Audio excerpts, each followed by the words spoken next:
Good evening and welcome to Poland Daily News. I'm Nicholas Richardson. This is the last debate before the United States elections. Facing each other this time were US vice presidential candidates, Republican J.D. Vance and Democrat Tim Walz. The former talked a lot about security, the economy and illegal migration, the latter about abortion and climate change. With a little more than a month before the election, it is still unclear which of these visions of the country will convince Americans. In New York, on primetime CBS television, US vice presidential candidates Republican J.D. Vance and Democrat Tim Walz clashed in the last debate before the election. The number one topic was what keeps Americans awake at night? Illegal immigrants who terrorize people and destroy cities. Millions of illegal immigrants to compete with Americans for scarce homes. The people that I'm most worried about in Springfield, Ohio, are the American citizens.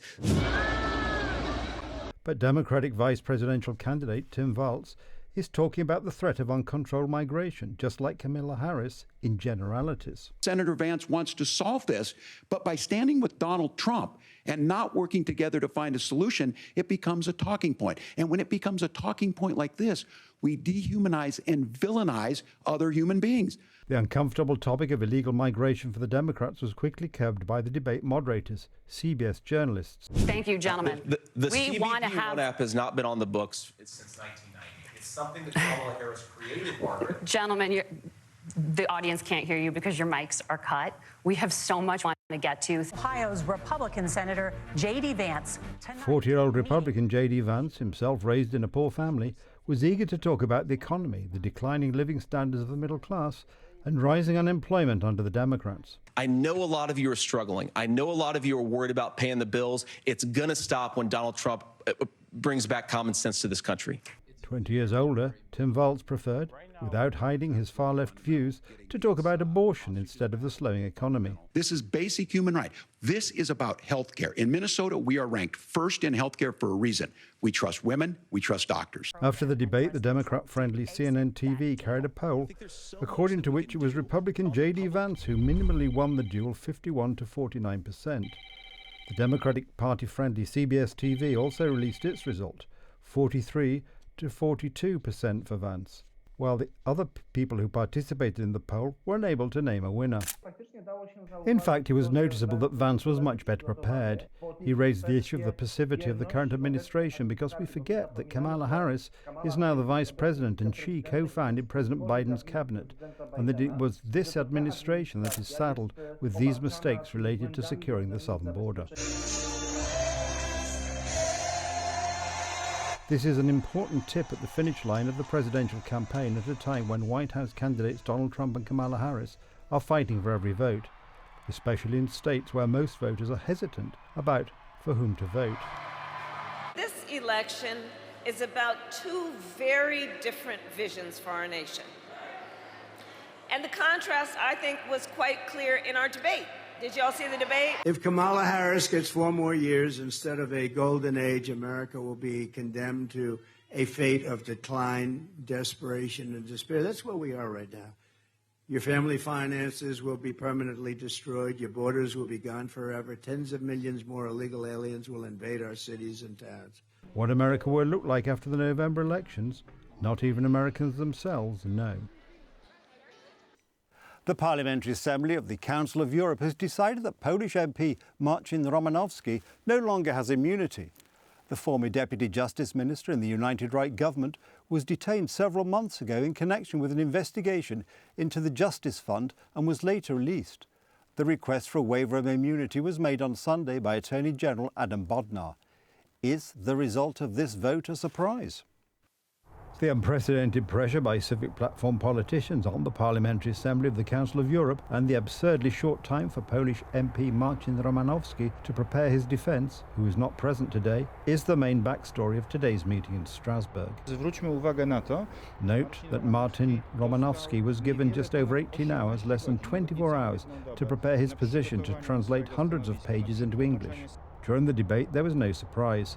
Civic platform politicians played their roles. Mr. Marcin Romanowski had the right to defend himself here, but he did not use it, just as he will have opportunities to defend himself before independent Polish courts. There were also strong voices in defense of Marcin Romanowski. This is political fanaticism we are dealing with in Poland. Let's respect basic rights. He has already been arrested once, and without respecting the immunity that we are all entitled to here. I would like to make sure that the person who is supposed to defend themselves was given time to do so, and less than 24 hours does not seem reasonable here. It is hard not to see many irregularities in this case. The debate itself and the vote in Strasbourg did not matter much because in the meantime, the court has already ruled twice that the detention of MP Marcin Romanowski was unlawful. From this ruling, there is no longer an appeal. Sami sobie państwo odpowiedzcie. Answer for yourselves in whose interest this is being played and why it is being played. It is being played mainly because the Tusk government needs the political blood of Marcin Romanowski in the face of the failures of recent weeks and months. Marcin Romanowski was detained in July despite his immunity as a delegate to the Parliamentary Assembly of the Council of Europe. Bodnar and Tusk's politicised prosecutors either forgot or ignored this fact.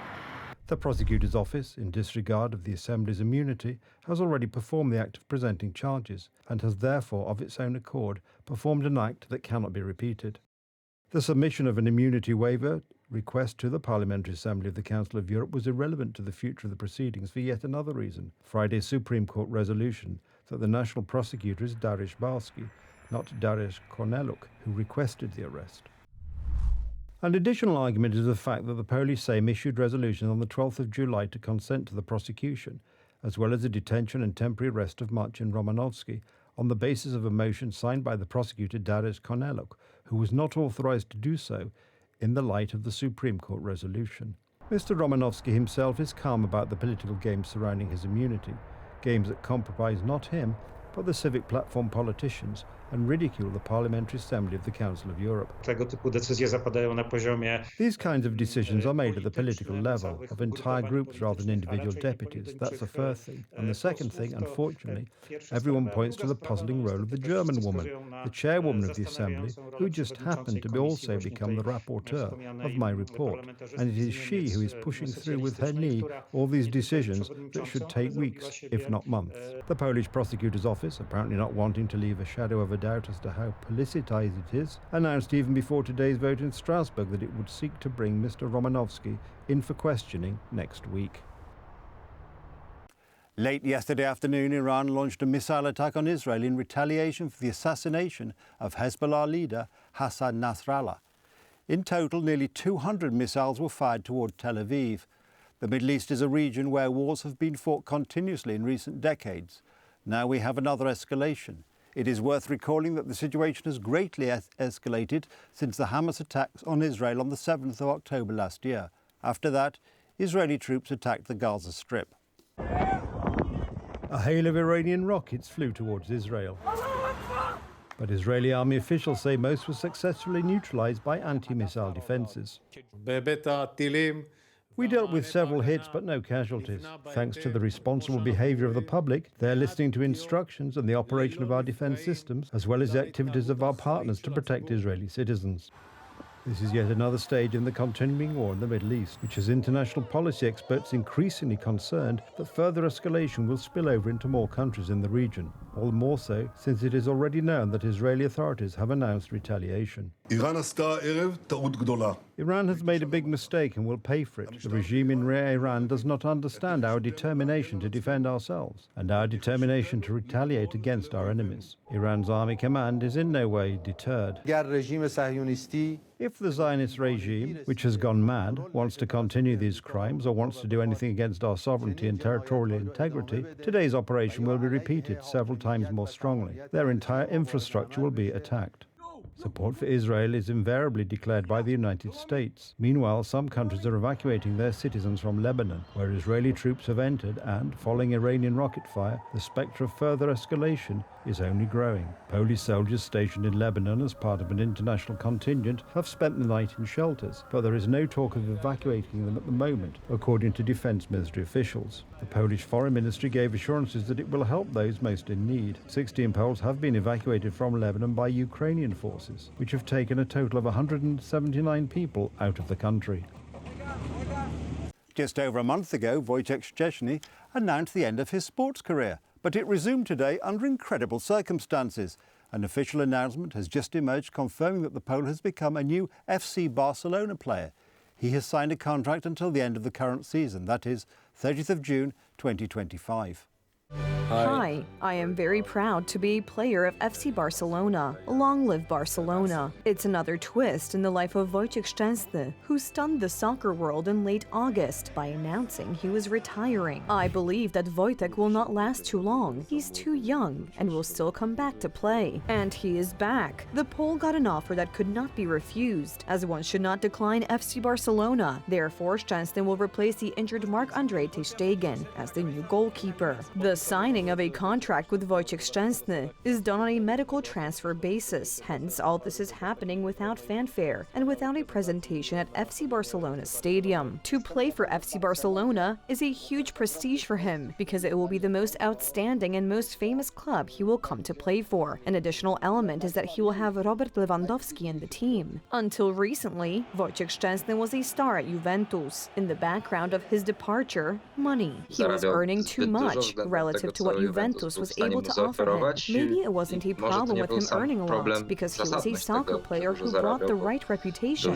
but Juventus wanted to restructure the club in a certain way.